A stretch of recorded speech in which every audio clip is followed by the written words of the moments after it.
नमस्कार, आप देख रहे हैं CNBC आवाज। मोदी सरकार के 100 दिन के मौके पर उनकी आर्थिक नीति की खूब समीक्षा हुई है, लेकिन अपने इस आज के खास कार्यक्रम में हमारा फोकस प्रधानमंत्री नरेंद्र मोदी की राजनीति पर है।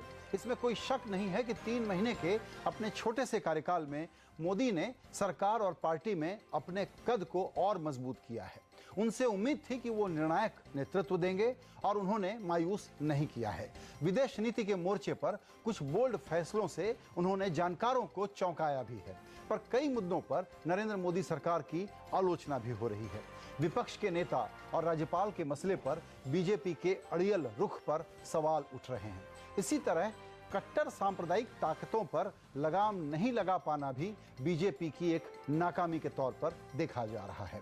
विधानसभा उपचुनाव के नतीजे भी बीजेपी को परेशान करने वाले माने जा सकते हैं। 100 दिनों में मोदी की कैसी रही राजनीति, इस पर चर्चा करने के लिए हमारे साथ हैं बीजेपी के प्रवक्ता और उपाध्यक्ष मुख्तार अब्बास नकवी, कांग्रेस के प्रवक्ता अभिषेक मनु सिंघवी और जाने माने पत्रकार नीलांजन मुखोपाध्याय। सभी मेहमानों का वक्त निकालने के लिए बहुत शुक्रिया। पहला बिल्कुल छोटा सा सवाल, नीलांजन कमेंटेटर हैं आप, इसलिए आपसे लूंगा एक न्यूट्रल व्यू, और वो ये कि पहले तो हमने कहा आपका हनीमून जो है वो इतना लंबा नहीं हो सकता, 3 महीने में ही आपको कड़ी कसौटी पर परखेंगे। तो विपक्ष और मीडिया कमेंटेटर जो भी कह रहे हों, जितने भी अप्रूवल रेटिंग के सर्वेक्षण हुए हैं, ओपिनियन पोल हुए हैं, उसमें नरेंद्र मोदी की खुद की और सरकार की अप्रूवल रेटिंग चुनाव के बाद से ज्यादा बढ़ गई है। इस फैक्ट को आप कैसे देखते हैं? देखिए, चुनाव और रेटिंग की जो बात है कि चुनाव के बाद से जो रेटिंग बढ़ी है, उसके पीछे मेन कारण ये है कि काफ़ी लोगों को लगता है कि कुछ पॉजिटिव डेवलपमेंट्स इस सरकार ने किए हैं। लेकिन रेटिंग किस लिए हुआ है वो तो खैर लोगों की अलग अलग सोच है। जो बड़ी बात आती है कि जो पिछले 3 महीने में जो हुई है, वो एक हिंदुस्तान की जो 2014 की जो वर्डिक्ट थी, जो एक हिस्टोरिक डिफाइनिंग वर्डिक्ट थी, उससे चल के हिंदुस्तान एक मोमेंट ऑफ ट्रांजिशन पे जाके खड़ी हुई है। एक तरह से ट्रांजिशन हो रहा है, पूरा देश राष्ट्र और सिटीजन की तरफ जो रिश्ता है उसको रीडिफाइन करने की कोशिश हो रही है प्रधानमंत्री नरेंद्र मोदी द्वारा। इसके पीछे कई सारे आलोचनाएं भी हो रही हैं। दूसरी तरफ जो स्टाइल ऑफ गवर्नेंस में पूरा एक तरह से फेरबदल हो गया है, कैबिनेट सिस्टम ऑफ गवर्नेंस से लेके से शिफ्ट होते हुए एक प्रेसिडेंशियल फॉर्म ऑफ गवर्नेंस की तरफ हम लोग बढ़ रहे हैं। और तीसरी और फाइनल जो चीज़ की जो ट्रांजिशन है वो ऑलरेडी भारतीय जनता पार्टी में शुरू हो गया, एक तरह से जनरेशनल चेंज। ये बीजेपी में अब जाके रुकेगी नहीं, ये जाहिर सी बात है कि बहुत जल्दी ही और पार्टियों में भी आ जाएगी। 15 अगस्त की भाषण में नरेंद्र मोदी जी ने बहुत क्लियरली जो आज़ादी की जो लड़ाई की जो बात जो हर प्रधानमंत्री पहले करता था, उसको नहीं करके नेशन बिल्डिंग की बातों को दोहराया गया है। तो एक तरह से आज़ादी की जो लड़ाई थी, जो नेशनल मूवमेंट था, जिनसे उनकी जो बेसिक जो पॉलिटिकल फैमिली है, उनके खुद उसके डेफिनेशंस अलग है। नेशनल जो एंटी कॉलोनियल मूवमेंट था, उसको बिल्कुल अलग तरीके से देखते हैं। तो एक तरह से बिल्कुल पैराडाइम शिफ्ट हो रहा है आइडियोलॉजिकली, गवर्नेंस में एंड लीडरशिप में। बिल्कुल।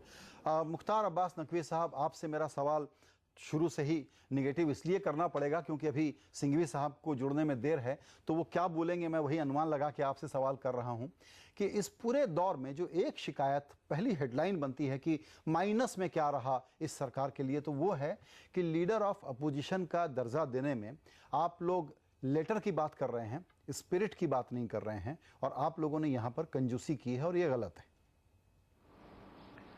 देखिए, सबसे पहली बात तो अगर आप ये 100 दिनों का आकलन करेंगे, उसका राजनीतिक आकलन करेंगे, आपने कहा कि आर्थिक हम नहीं कर रहे हैं, बहुत हो चुका है, तो राजनीतिक आकलन भी करेंगे तो ये 100 दिन जो है विश्वास और विकास के 100 दिन रहे हैं। लोगों में विश्वास, हमने कहा कि परफॉर्म करने वाली एक सरकार दिखाई पड़ी है, रिफॉर्म करने वाली सरकार दिखाई पड़ी है। और ऐसे वक्त में ऐसी जो नाकामियों की विरासत थी, ऐसे मिली थी, उस नाकामियों की विरासत पर बिना सियासत किए हुए मजबूती के साथ कामयाबी के कदम बढ़ाया सरकार ने, नरेंद्र मोदी जी ने आगे बढ़ाया। और आज न केवल भारत में बल्कि पूरी दुनिया में का सोच और दुनिया का नज़रिया भारत के प्रति बदला है। और मात्र 2 महीने के अंदर अगर दुनिया के तमाम उन देशों का भी नज़रिया भारत के प्रति बदल जाए जो कि भारत को फूटी आंखों देखना पसंद नहीं कर रहे थे, भारत को एक बिखरी हुई और एक अव्यवस्थित व्यवस्था के रूप में देख रहे थे, एक चरमराई हुई अर्थव्यवस्था के रूप में देख रहे थे, अगर वहाँ पर भी जो है आज विश्वास का माहौल पैदा हुआ है, अगर आज वो भी जो है वो भारत की तरफ मजबूती के साथ और भारत की तरफ सकारात्मक दृष्टि से देख रहे हैं, तो ये अपने आप में बहुत बड़ी उपलब्धि है। जो दूसरी चीज आपने कही कि नेता विपक्ष, देखिए पहली बात ये कि जो एक संसदीय व्यवस्था है, एक संसदीय परंपरा है। अब एक तय है कि भाई इतना नंबर आएगा तो जो पार्टी है वो सरकार बनाएगी, इतना नंबर आएगा तो विपक्ष में बैठेगी। नहीं, अब यही तो अफसोस की बात है कि यहीं पर कांग्रेस तो पार्टी के आलोचना है, यहीं पर आलोचना है कि विपक्ष की आवाज होती है, उनको कई बार नंबरों से नहीं जोड़ा जाता। उदारता दिखानी चाहिए। जब इतना प्रबल बहुमत है तो वैसे में आप विपक्ष का दर्जा अगर दे देंगे तो इससे आपका कद और आपकी हैसियत बढ़ेगी, घटेगी नहीं। पहली बात तो ये हमें नहीं देना होता, सरकार को नहीं देना होता, ये स्पीकर का अपना विशेषाधिकार है, पहली चीज।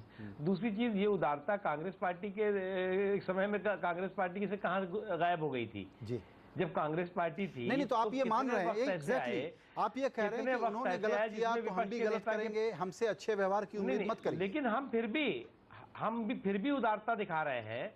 सरकार को जो करना है, सरकार फिर भी कर रही है कि जो सबसे बड़ी विपक्षी पार्टी का नेता है उसको हम विभिन्न जो संवैधानिक संस्थाएं और संवैधानिक पद हैं उनमें नियुक्तियों में उनकी भागीदारी हिस्सेदारी कर रहे हैं। तो क्या ये माना जाए, जो भी अभी तो ये माना जाए तो जी नकवी साहब, ये माना जाए कि भले ही ये जो पदनाम है ये न दिया जाए, लेकिन लोकपाल सीवीसी सीएजी के अपॉइंटमेंट की कमेटी में विपक्ष की सबसे बड़ी पार्टी के नुमाइंदे को आप रखेंगे, ये मान लें हम? देखिए अभी देखिए इलेक्टोरल रिफॉर्म की दृष्टि से जो दोनों हाउसेज में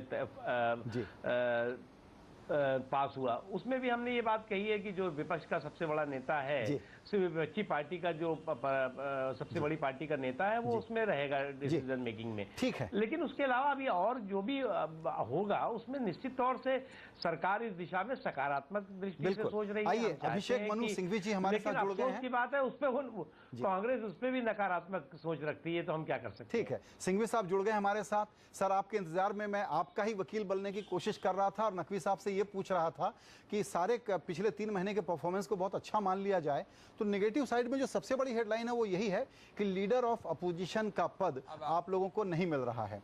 लेकिन उनका तर्क ये है कि आप लोगों ने भी तो यही किया था हर बार। देखिए, 90 दिन में एक बात हुई है ज़रूर कि बहुत बड़े बड़े शब्दों का प्रयोग किया गया है, बहुत अच्छे से बोलने के तौर तरीके हैं, इसमें कोई डाउट नहीं है, संदेह नहीं है कि मोदी जी बहुत ही प्रभावशाली वक्ता हैं। लेकिन कथनी और करनी में वही फर्क रहा है, बहुत बड़ी खाई रही है। Point number 1। नंबर 2, उस कथनी और करनी की खाई में आडंबर है, एक दिखावा है, छलावा है। उदाहरण दूं मैं आपको, इतने अच्छे शब्द इस्तेमाल किए लाल किले से, कम्युनल हार्मनी होनी चाहिए, सब साथ चलने चाहिए, सांप्रदायिकता वगैरह वगैरह, और इतने प्रभावशाली रूप से वक्ता जो है प्रधानमंत्री एक शब्द नहीं निकाला है, चुप्पी साधे हुए हैं। उनकी मौन व्रत बहुत ज़बरदस्त है। जब गिरिराज जी बोलते हैं, मोहन भागवत बोलते हैं, आदित्यनाथ 2-3 बार बोल चुके हैं, ये अशोक सिंघल बोलते हैं, तब मौन हो जाते हैं। तो वहाँ कहते कुछ है, करना कुछ होता है। तीसरी बात कि इन्फ्लेशन, क्या ये अच्छे दिन आके अचानक जो एकदम कीमतों के ऊपर काबू आने वाली थी, इतने ज़बरदस्त अच्छे दिन आने वाले थे, क्या हुआ? लोग पूछते हैं कि हमारे टमाटर प्याज में अच्छे दिन नहीं आए अभी तक, कब आएंगे? चौथा, और आपने ये प्रश्न आप पूछ रहे थे कि ये जो 90-100 दिन में जितना प्रतिशोध की भावना, प्रतिशोध की राजनीति दिखाई गई है, उतना मैं समझता हूँ 1 साल में नहीं दिखाई जाएगी। देखिए, उसका उदाहरण सबसे अव्वल है सांविधानिक रूप से उल्लंघन करना नॉर्म्स का, गोपाल सुब्रमण्यम वाला वारदात। ये प्रतिशोध की राजनीति है, ये सांविधानिक उल्लंघन है, और ये न्यायपालिका के स्वतंत्रता के ऊपर आघात है। ये अलग बात है कि गोपाल सुब्रमण्यम ने अपने इस्तीफे के कारण ये मौका नहीं दिया, नहीं तो बहुत बड़ा मुद्दा बनता।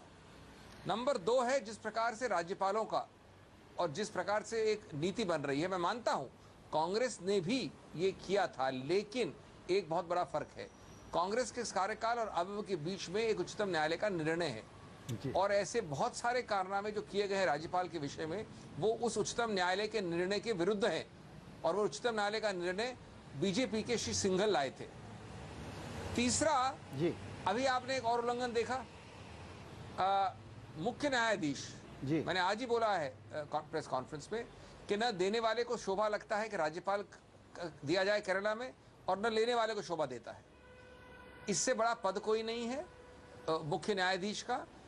उसको अब एक गृह मंत्रालय को रिपोर्ट करने वाली जो पूरी एक प्रक्रिया देखी गई है उससे बहुत सारे प्रश्न उठने वाले हैं, संदिग्ध है पूरी चीज, और मैं समझता हूँ संवैधानिक नॉर्म्स को छोड़ दिया गया है। जी। और आपने जो उठाया प्रश्न वो एक और एस्पेक्ट है जी। संकीर्णता, एक पेटीनेस, मैंने तो इतना उसका नेता प्रतिपक्ष का मुद्दा है। और मैं सिर्फ, मैं जानता हूँ मैं टाइम ले लिया, मैं 1 मिनट लूंगा सिर्फ, जी। नहीं, लेकिन अच्छी 15 संजीदा बहस सेकंड हो रही लूंगा है, और अपनी बात 15 पूरी सेकंड। करें। ये एडवांटेज होता है कि आपको पूरा ग्राउंड मिला, आप थोड़ा मुझे भी दे दीजिए साहब। ये आपने बोला प्रतिपक्ष की बात। देखिए प्रतिपक्ष की बात बहुत संकीर्णता और पेटीनेस दिखाती है। ये बात है, हम कांग्रेस की बात नहीं है, ये सिद्धांत की बात है। जो उदाहरण मेरे मित्र दे रहे हैं वो उदाहरण गलत है। क्यों गलत है?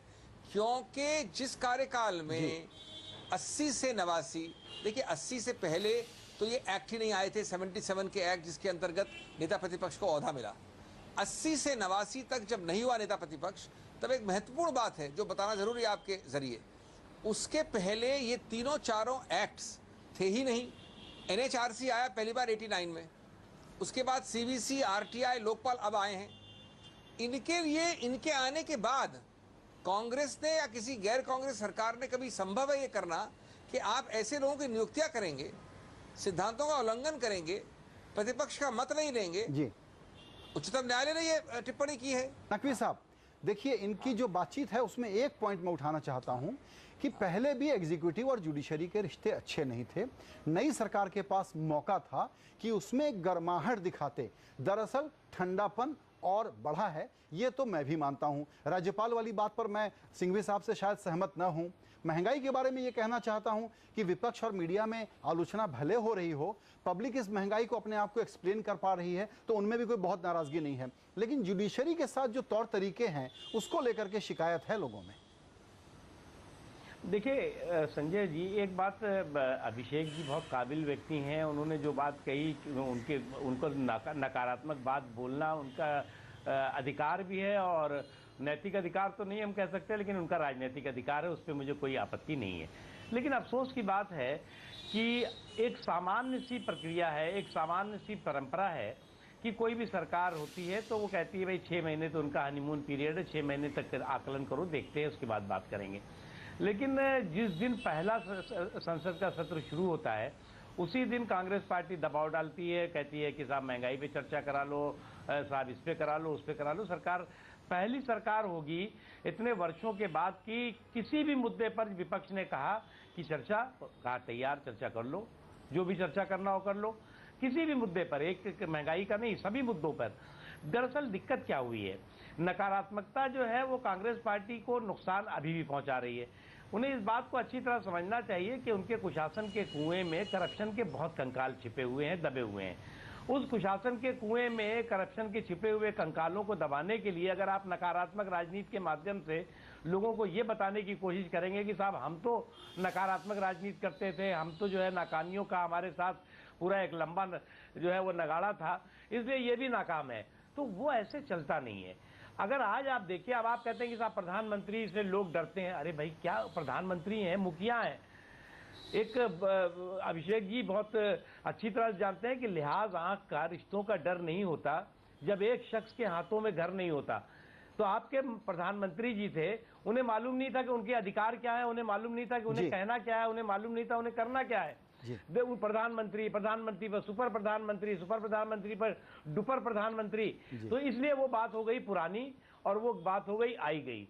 आज जो है वो हम परफॉर्मेंस के आधार पर, हम अगर आप देखें, आइए 1 मिनट यहाँ आपको रोकूंगा। 100 दिनों में अगर आप देखें इकोनॉमिक रिफॉर्म, अगर आप देखें जो टैक्स टेररिज्म था उस पर हमने लगाम लगाई। आज हमने जो है वो दुनिया के सामने भारत को एक आर्थिक शक्ति के रूप में प्रदर्शित किया, और प्रदर्शित ही नहीं किया, दुनिया ने स्वीकार भी किया।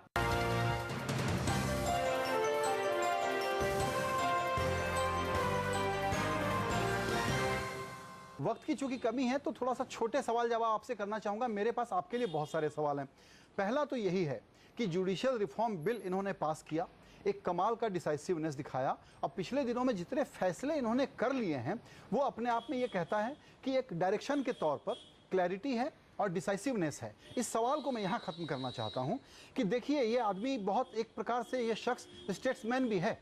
आधार का आइडिया इनको पसंद आया, इनकी पार्टी में लोगों को कंफ्यूजन था कि शायद इनको पसंद नहीं होगा, उसको इन्होंने पिकअप कर लिया, नंदन नीलेकणी को बुला करके बातचीत कर ली। इसी को तो कहते हैं लीडरशिप ट्रेट।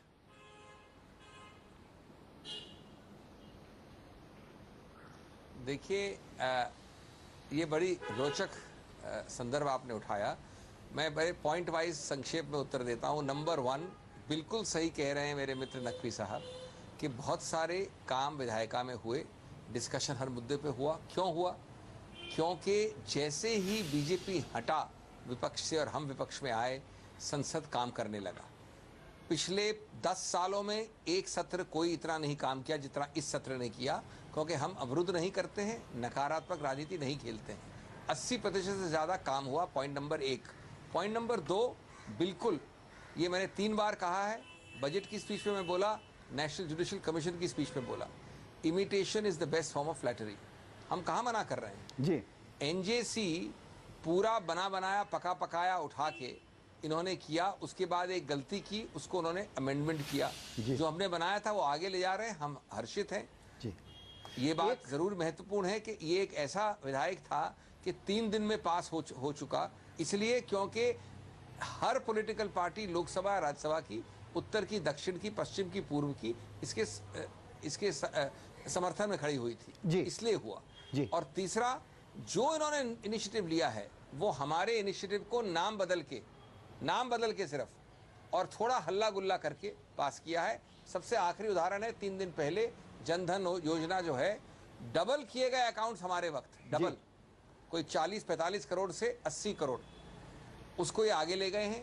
पहले इन्होंने नकारा आधार को, आप जो कह रहे हैं पूरी तरह सही नहीं है पुगलिया साहब, शुरुआत में नकारा आधार को, फिर आप देखिए इस जनधन योजना में 80% जो आइडेंटिफिकेशन हुआ वो आधार के आधार बिल्कुल पे ठीक हुआ। है जी। सिंह तो आधार का आधार इनको करना पड़ा, आपसे यहाँ पर पड़ी तो इस 100 दिनों के परफॉर्मेंस के बहाने हमारी नीतियों को आगे ले गए, कॉपी किया है। ठीक है, आपने जैसा कहा, कोई लोग कह सकते हैं कि स्मार्ट राजनीति है। बहरहाल एक सवाल मैं आप ही से पूछूंगा, लेकिन उसके पहले कमेंट लेते हैं नीलांजन मुखोपाध्याय का, जो हमारे एक्सपर्ट हैं।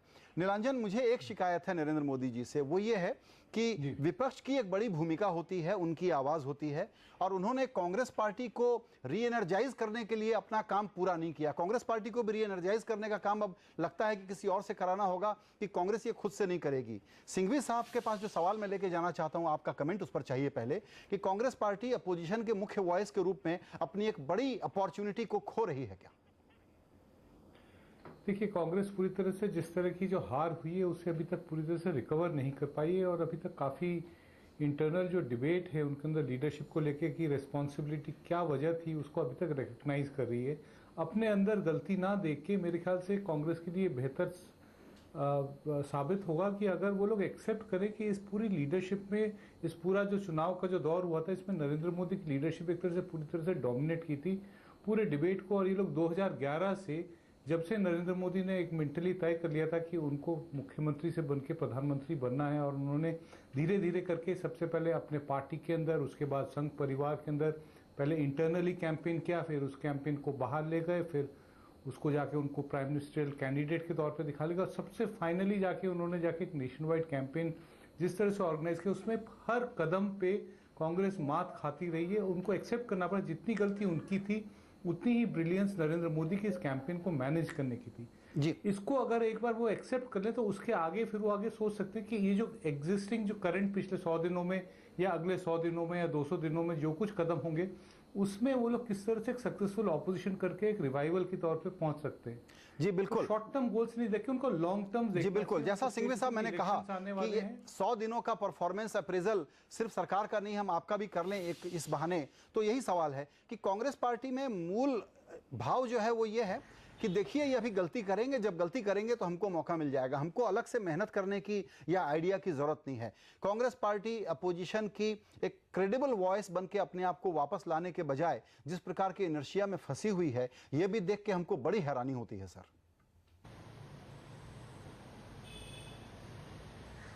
देखिए, इसमें मैं बिल्कुल सहमत नहीं हूँ, इसलिए 2-3 पहलू हैं इसके। पहली बात कि माहौल निश्चित रूप से महत्वपूर्ण होता है, ये बात बिल्कुल सही है कि 6 महीने तक हनीमून पीरियड चलते हैं कई बार, और करीब करीब 3-4 महीने 6 महीने और ग्रेस पीरियड भी चलते हैं।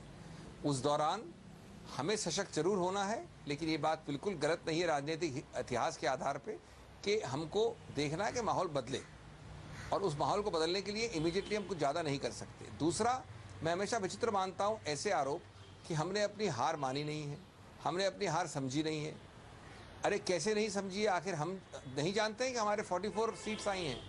क्या हम नहीं जानते हैं जब हम एंथनी कमेटी बिठाते हैं, बात करते हैं, आपसी इतनी त्रुटियां निकालते हैं, इतनी टिप्पणियां आप देखते हैं हर दिन, दिन प्रतिदिन, जो निंदा की टिप्पणियां भी हैं, तो कहां से आती है अगर ये हमको नहीं है? तीसरा, ये ना भूलें कि राजनीति में कोई ऐसी बात नहीं होती है कि ये बदलते नहीं हैं। आखिर 2 सीट से नकवी जी की पार्टी 2 सीट से आज कहां पहुंची है? क्या वो हम कहते हैं कि वो अपनी, और आखिर हम 10 साल रहे हैं, 10 साल के बाद प्रॉब्लम तो होगी जी, कुछ ज्यादा प्रॉब्लम हुई है मैं मानता हूं, लेकिन ऐसा समझना कि वो 2 सीट पे थे तब हम 10 साल रूल किए हैं, उसके बाद बाहर गए हैं, तो हम ये विश्वास ही नहीं कर सकते कि हम हार गए हैं। हमको तो पूरा एहसास है इस बात का। गणतंत्र है, लोकतंत्र है, हम जानते हैं हम हारे हैं, और हम ये भी जानते हैं कि गणतंत्र और लोकतंत्र की जो साइकिल होती है उसमें ये चीज बहुत जल्दी बदलती है। बिल्कुल ठीक है। आइए अब नकवी साहब आपके पास आएंगे। आपसे एक विषय पर बात करना चाहता हूं चलते चलते, और वो ये कि जिस प्रकार की भाषा, जो फ्रिंज फैक्टर कहते हैं, वो उतने फ्रिंज भी नहीं रहे जब आप लोग पावर में आ गए हैं तब। वो जो जुबान है, वो सांप्रदायिकता वाला, सामाजिक सौहार्द वाला माहौल बिगाड़ने के लिए मुकम्मल ढंग से काम कर रही है, और उस पर आप लोगों के शीर्ष नेतृत्व की जो चुप्पी है वो उन लोगों को भी खल रही है जो बिल्कुल ही शिडो सेकुलर नहीं है, जो कांग्रेस परस्त नहीं है, जो मुलायम परस्त नहीं है। देखिए, एक बात हम अच्छी तरह से जानते भी हैं, हम अच्छी तरह से समझते भी हैं। हमारा एजेंडा है विकास का, हमारा एजेंडा है सुशासन का, हमारा एजेंडा है कि आखिरी आदमी तक विकास की रोशनी पहुंचे और आखिरी आदमी इस विश्वास के साथ, गर्व के साथ जी सके कि वो एक श्रेष्ठ भारत में रह रहा है, एक भारत में रह रहा है। इसलिए इस तरह की बातें जब आती हैं तो हमें भी मालूम है कि वो हमारे एजेंडे, हमारे विकास के एजेंडे, हमारे सुशासन के एजेंडे पर पलीता लगाती है, और इनको चुप कराने के लिए आप लोगों की तरफ से कमी बनी रहेगी। आपको अच्छी तरह याद होगा कि मोदी जी जब मुख्यमंत्री थे गुजरात में, उस समय भी कुछ इस तरह की आवाजें उठा करती थी, लेकिन उसको हम इग्नोर करते थे। यहाँ पर भी जो है वो आवाजें जो है वो हमारी आवाज नहीं है, वो पार्टी की नीतियां नहीं है। पार्टी की नीतियां या पार्टी की आवाज जो है वो पार्टी के लोग कहते हैं। अगर इस तरह की आवाज सर इग्नोर करेंगे या चुप करेंगे? इग्नोर करेंगे या चुप करेंगे? मीडिया में, इसीलिए हमने कहा था मीडिया में इसको जो है अगर प्राथमिकता और प्रमुखता मिल रही है तो हम मानते हैं कि वो आवाज नहीं होनी चाहिए। ऐसी आवाजों से जो वास्तविक एजेंडे हैं वो बिखरते हैं, बिगड़ते हैं। लेकिन अफसोस की बात है, जो पार्टियां अपने आप को सेकुलरिज्म का चैंपियन कहती हैं, उन्होंने सेकुलरिज्म को कम्युनलिज्म के आईने में ढाल दिया है, और सेकुलरिज्म पर कम्युनलिज्म का जो लबादा डाला है उसको उन्होंने अपने राजनीतिक सोशल का, चलिए वो एक अलग, हाँ तो चलिए वो तो ठीक है, समय समय पर दिखाई पड़ता है। हम उस रिएक्शन को जस्टिफाई नहीं कर रहे हैं, बिल्कुल, लेकिन इनके इस सेकुलरिज्म को कम्युनलिज्म में कन्वर्ट करने का रिएक्शन बहुत बार दिखाई पड़ता है, और वो समाज के हित में नहीं है। सर फिर अब समय की कमी है, वरना अभी सिंघवी साहब शायद पलट के कहेंगे कि आप फिर किसी न किसी बहाने इसको जस्टिफाई करने की कोशिश कर रहे हैं। वक्त कम है, वरना दोनों संजीदा मेहमानों के साथ संजीदा बातचीत हो रही थी। नीलांजन सिंघवी साहब और मुख्तार अब्बास नकवी साहब बातचीत में शामिल होने के लिए बहुत शुक्रिया।